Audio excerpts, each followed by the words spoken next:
Então, olha bem, não vivam como as pessoas deste mundo, mas deixe que Deus transforme por meio de uma completa mudança de mente de vocês. Deixa eu falar uma coisa para vocês sobre dízimo, que é uma das maiores polêmicas. E se você for daquele crente sem vergonha, que não quer converter, malicioso, maldoso, você vai abrir a internet, você vai escutar homens bacanas, homens de Deus, falando contra o dízimo, e eles falam a verdade. E você vai ver outros falando do dízimo e falam a verdade. Mas você não tem que saber o que é verdade ou mentira sobre o dízimo. Você precisa entender sobre oferenda. Você precisa entender sobre sacrifício. Você precisa entender, querido, o que é desmanchar a obra do diabo. Você precisa entender o que é construir a obra de Deus na tua vida. Entende?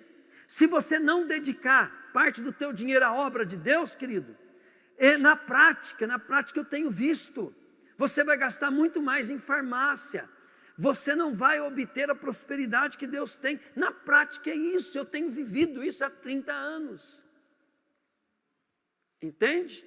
Então eu aprendi, eu não estou preocupado se o dízimo é certo ou errado, eu uso o dízimo como base, porque eu quero me oferecer completamente a Deus.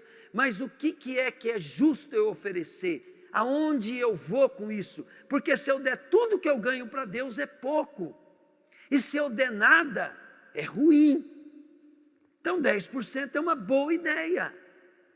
Então quando eu estava na minha dúvida, nessa briga de dúvida, eu descobri isso. Falei, Senhor, mas então quanto que eu dou? Aí o Espírito Santo falou para mim, o dízimo é uma boa ideia. Por quê? Porque se eu der menos do que o dízimo, eu sou pior do que religioso. Se eu der muito mais do que Deus está mandando, é porque eu sou um irresponsável, eu sou um crente trouxa, Deus não mandou. Então, quanto que é? O dízimo é uma boa ideia. Diga comigo, o dízimo é uma boa ideia. Então, querido, lá no Velho Testamento, ele manda dar o dízimo. O dízimo, ele tinha o seu propósito. E esse dízimo, ele era para dedicar o quê? A fazer a obra de Deus. A pagar as despesas do templo, a pagar os levitas, ajudar as pessoas. E é assim até hoje. Agora, se as pessoas ao qual você dá o dízimo não estão fazendo, o problema é delas. Elas que vão pagar por isso. Vocês estão entendendo? Então a questão aqui não é se o dízimo é certo ou não, mas o que eu vou dar para Deus? Você vai dar tudo? Né? Se você der tudo, você mesmo vai ter problema depois. Se você der 10%, todas as pessoas que foram dizimistas a vida inteira falaram que deu certo. Tudo dá certo. Algum ou outro que não dá certo, vai ver a natureza do cara. Então, ser dizimista é uma bênção. É uma bênção, por quê? Porque eu sei com quanto que eu devo me apresentar diante de Deus. Pegaram ou não? E outra, diga comigo, é uma oferenda.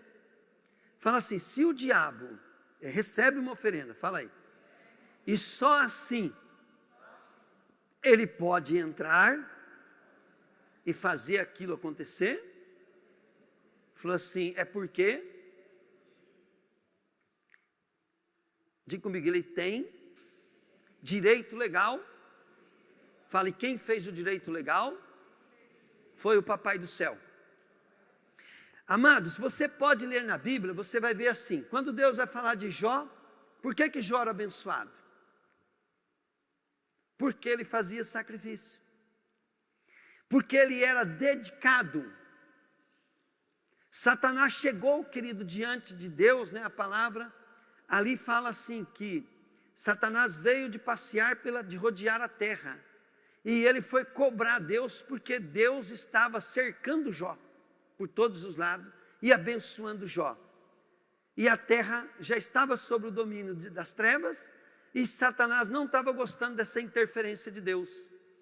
Então Satanás chegou lá como opositor, como um promotor, e falou, Deus, está errado, como é que o Senhor abençoa tanto Jó assim?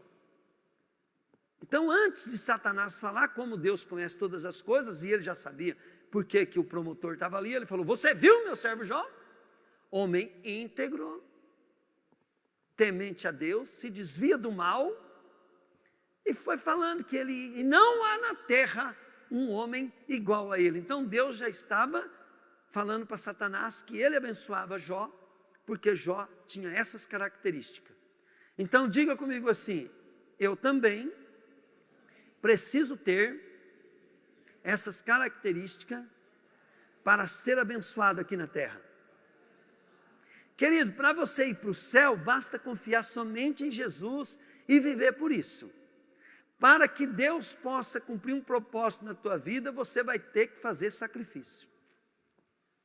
Você vai ter que pagar o preço.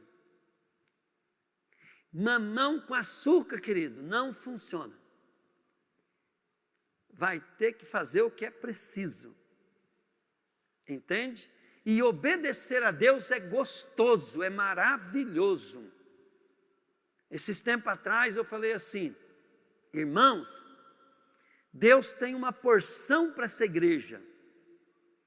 E se você deixar de contribuir com 10% daquilo que Deus te dá, Ele vai ter que completar a porção. E se vocês não derem, eu estou aqui na brecha. E o Senhor vai ter que me compensar para cobrir aquilo que você não está fazendo. E hoje eu falei para a Carmen, né, Carmen? Acho que compensou umas 2 vezes. Só, querido, que eu estou muito apurado, eu estou trabalhando muito, eu queria dividir essa bênção com vocês. E eu falando assim, muitos de vocês não estão acreditando. Isso não é bem assim não. Por quê? Porque na hora que você faz, eu falei isso foi o ano passado. E está acontecendo hoje. Entende? Então, você, até chegar a bênção, você já perde, você desiste, porque você não é firme, fiel. Tem que ser firme, fiel, permanecer até completar a bênção. E ser fiel sobre o pouco, sobre o muito eu te colocarei. Sabe, amado, e se você não fizer aliança com Deus, que do diabo vai te pegar, e você não vai ter a promessa. Ele pega de um jeito ou do outro. Às vezes você ganha, mas vaza pela mão, vaza pelo bolso. Às vezes você ganha, querido, ganha até bem, mas aonde você gastou o teu dinheiro? Ele virou um bem ao qual você vai poder ter sua liberdade financeira. Agora, olha bem, eu estou falando isso em termos financeiros, mas em todas as áreas da nossa vida é a mesma coisa. Familiar, profissional. Você tem que saber como é que funciona a tua parte. E a tua parte, querido, é ter propósitos divinos. Porque quando Deus, ele vai defender uma pessoa, todos os caras, então Jesus chegou, o centurião pediu que precisava de Jesus. Os discípulos, que eram os guarda-costas de Jesus, chegaram em Jesus e falou: Senhor, Ele é bom, Ele ajuda o povo judeu, Ele é um homem assim, assim. E Jesus falava: eu vou lá. Por quê, querido? Porque Deus está procurando justo. Deus está procurando alguém esforçado, alguém com coração, querido, amoroso, temente, para que Ele possa ir lá e abençoar aquela pessoa. Nós não estamos falando do Evangelho como foi a minha primeira mensagem aqui. Eu estou falando agora do que nos interessa da nossa parte. Porque a Bíblia fala, querido, que as bênçãos nos perseguirão, nos alcançarão.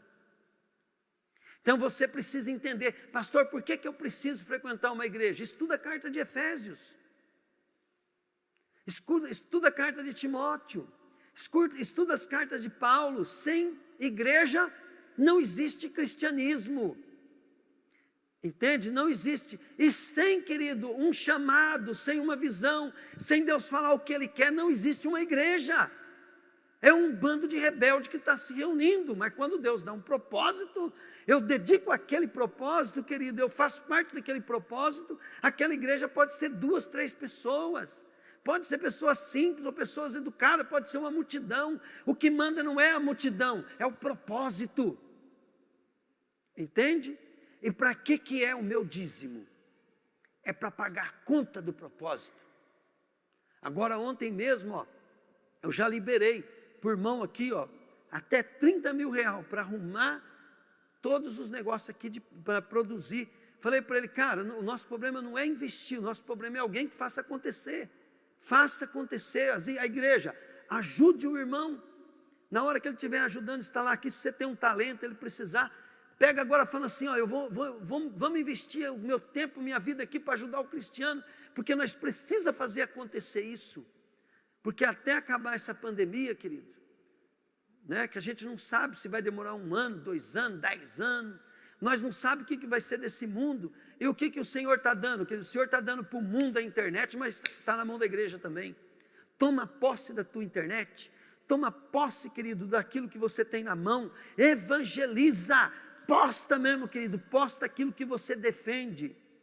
Você sabe como que você escolhe um político? Olha a palavra de Deus e vê o que o político defende, mas não o que ele fala, o que ele vive. E luta por aquele político. Por quê? Mesmo que você não goste dele, você tem que gostar é da palavra de Deus. Esse daqui defende aborto. Esse daqui está para o lado da corrupção. Esse aqui coisa bandido. Então esse eu não voto. E tem uma coisa, não vou falar mal dele porque é pecado. Que Deus converta ele. Mas vou proclamar o justo. Vou levantar o justo. Vou levantar o homem de Deus na política, na economia, na sociedade. Aquele vendedor lá, aquele lá é honesto, aquele lá é justo, é homem de Deus, é dizimista. Eu vou proclamar ele, vou fazer propaganda para ele. E os outros vão tentar ganhar, vem para o nosso lado, que aqui tem bênção. É mais ou menos assim que você precisa fazer. Porque nós estamos numa guerra. Como é, querido, que uma pessoa de Deus vai, querido, compactuar com as trevas? Você precisa ganhar o cavalo deles, para virar um filhinho amado de Deus. Sabe, querido, o cavalo é porque o diabo monta em você e te domina, te controla. Agora, você sabe o que Deus chama nós para ser? Eu acho que é cavaleiro, né? Nós vamos ir montados em cavalo branco, com vestes brancas. E você sabe, querido, por que nós somos a noiva? É porque existe uma história atrás disso. Quando o casamento antigo, ele era feito assim. Todos os convidados tinham que vestir a roupa que o pai do noivo dava. E se o cara tivesse com uma roupa diferente, ele era arrancado da festa, expulso da festa. Porque a roupa que o dono da festa dava para os convidados era o cartão, né, de visita dele, era o convite, entende? Era o selo do convite. Então, se alguém não tinha a roupa apropriada do casamento, ele era expulso. Então, querido, e as nossas vestes, elas são lavadas pelo sangue de Jesus. E as vestes são o nosso modo de viver, são o nosso estilo de vida. E a Bíblia fala que existe uma grande luta entre a natureza humana condenada e a nova natureza de Deus. E você precisa alimentar e trabalhar por essa nova natureza, sacrificando a velha. Como é que sacrificando a velha? Talvez hoje você teve vontade de ficar em casa. Você fala assim: não, mas essa vontade é da carne, da velha natureza. A nova tem que ir para a igreja. Talvez amanhã você quer acordar 9 horas. Dorme cedo, querido. Eu estou gostando do culto ser 6 horas, porque nós precisamos acordar cedo, porque todo homem próspero, ele acorda cedo. Toda mulher próspera acorda cedo. Entende? Eu já acordei tarde, eu quebrei a cara com isso, perdi tudo. Eu ficava até tarde da noite acordado, orando, pregando. Comecei a acordar 9 horas, 10 horas, quase que eu perco, querido, tudo. Então, o que nós temos que fazer? Nós temos que começar a ter atitudes, tudo para que Deus possa nos usar para implantar o reino dele através da nossa vida. Então é muito fácil, você estuda a palavra de Deus, não fica procurando quem é certo, o que é errado, segundo o teu entendimento. Obedeça. E se você obedecer, o Senhor vai ser contigo. Olha bem o que diz a palavra em Deuteronômio 28. Moisés disse ao povo: se vocês derem atenção a tudo que o Senhor nosso Deus está dizendo a vocês, e se obedecerem fielmente a todos os seus mandamentos que eu lhes estou dando hoje, Deus fará com que sejam mais poderosos do que qualquer outra nação do mundo. Obedeçam ao Senhor Deus, e Ele lhes dará todas essas bênçãos. Deus os abençoará na cidade e nos campos. Deus os abençoará dando-lhes muitos filhos, boas colheitas e muitas crias de gado e tal, porque essa era a riqueza de antigamente. Põe para mim Provérbios, capítulo 3, versículo 5 em diante. Confie no Senhor de todo o coração e não se apoie na sua própria inteligência. Sabe, querido, nós devemos ouvir a Deus e obedecer, não ficar querendo entender. Não, mas eu não concordo muito com o dízimo, eu não concordo muito com isso. Pastor, eu não gosto daquele jeito que o Senhor... Mas, querido, se você ficar determinando a tua vida por coisas que você não concorda, não entende, você está querendo se apoiar na sua própria inteligência. E aí, querido, o diabo vai achar alguma coisa na tua vida que vai ser seu ponto fraco. Mas se você for humilde, falar assim: eu vou crer e vou obedecer, e se eu tiver alguma dúvida, com o tempo Deus me ensina, e se Ele não ensinar também, o problema é dele, eu vou obedecer. Lembre de Deus em tudo o que fizer, e Ele lhe mostrará o caminho certo.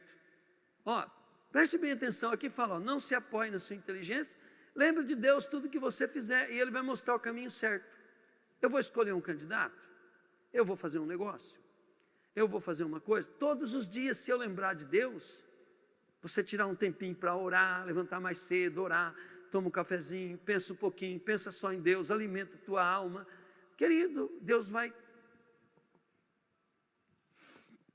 O dia que eu aprendi que Deus pode fazer a gente ficar bilionário com uma ideia, eu aprendi a dar um tempo para Deus, deixar eu pensar e Ele me ministrar através dos meus pensamentos, Ele colocar os pensamentos dEle.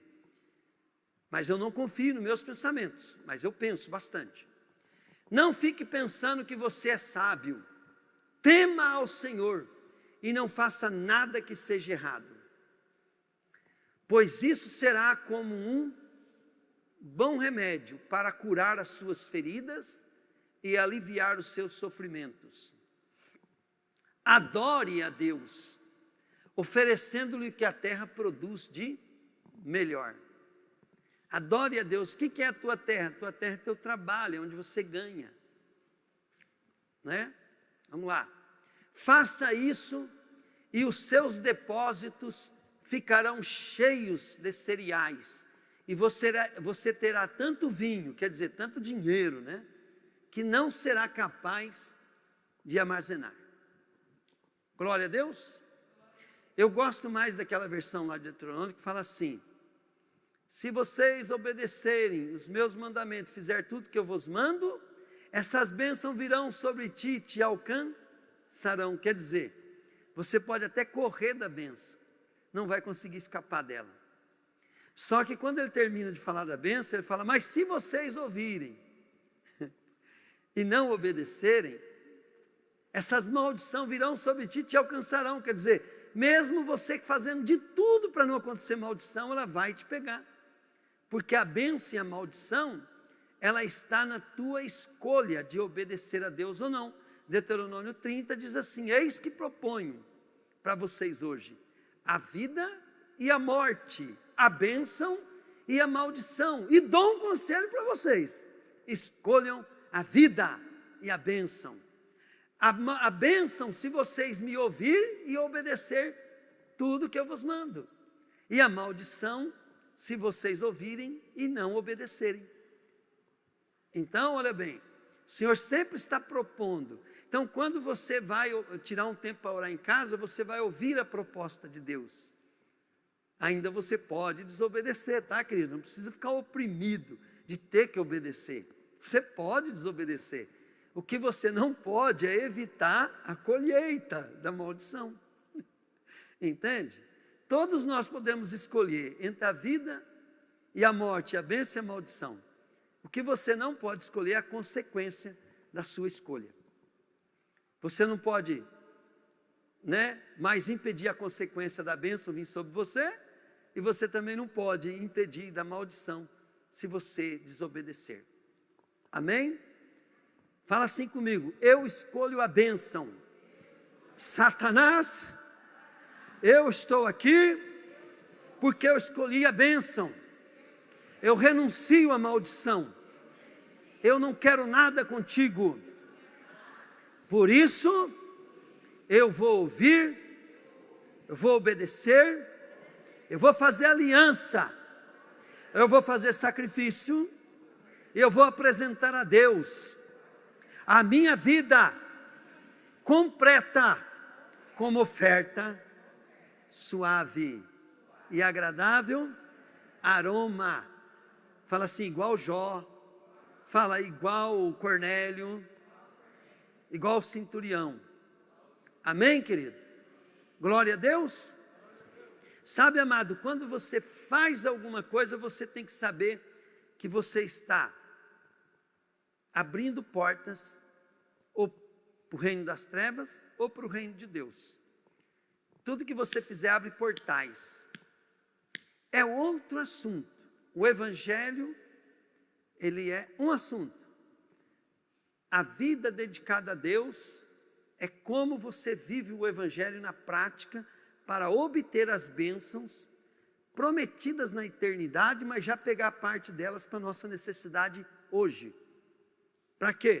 Para usar mais ainda, para consolidar a vida eterna. Espero que eu deixei vocês bem conscientes disso, porque eu gostaria de formar um povo, bem melhor do que eu, mas um povo que saiba o que está fazendo, que saibam dividir os assuntos, dos propósitos de vida com inteligência e ser completamente absolvido e dedicado a Deus. Amém? E a glória de Deus vai estar sobre a vida de vocês. Senhor, eu abençoo a tua igreja com toda a sorte de bênção. Senhor, abençoa a vida do Rodrigues, em nome de Jesus, e sua esposa. Que ele possa, Deus querido, desfrutar do melhor teu, Pai. Ele já é teu. Senhor, eu também oro pela Cristina. Que o Senhor, Pai querido, abençoe a vida da Cristina, Pai. Pai, que o pulmão dela volte, Senhor, a ficar normal. E que o Senhor livre ela, Pai, de qualquer tipo de intubação, Pai, em nome de Jesus. Senhor, eu quero também te pedir, Deus, por todos os meus irmãos, Pai, que estão, Senhor, passando por essa prova. Principalmente, Pai, por o pastor Paulo, Pai, e sua igreja. Em nome de Jesus, Pai. Pai, dá uma coça nesse demônio terrível, Pai, em nome de Jesus. Pai, eu quero abençoar a nossa cidade também. Abençoa a nossa prefeitura, Pai, fazendo o teu servo se levantar naquele lugar, Pai. Em nome de Jesus, Deus. Abençoa, Pai, os profissionais da saúde, que o Senhor use eles com unção e poder, Pai. Libere anjos para ajudar eles. Em nome de Jesus. Abençoa, Deus, os nossos governantes, Pai, para que eles sejam homens íntegros a Ti, Pai, em nome de Jesus, ó Deus. Abençoa, Pai querido, todas as pessoas que são, Senhor, pessoas que determinam a economia na nossa nação. Que o Senhor use essas pessoas, Deus, para tirar proveito de toda e qualquer situação, e o Brasil seja um país mais justo, íntegro, e que possa, Deus querido, ser um país próspero para a glória de teu nome. Segundo as tuas promessas, Pai, levanta o Brasil e faz um avivamento, Deus, ao qual encherá toda a terra, em nome de Jesus, Pai. Amém. Deus abençoe tua vida, você que nos ouviu através da internet. Amém. Glória a Deus.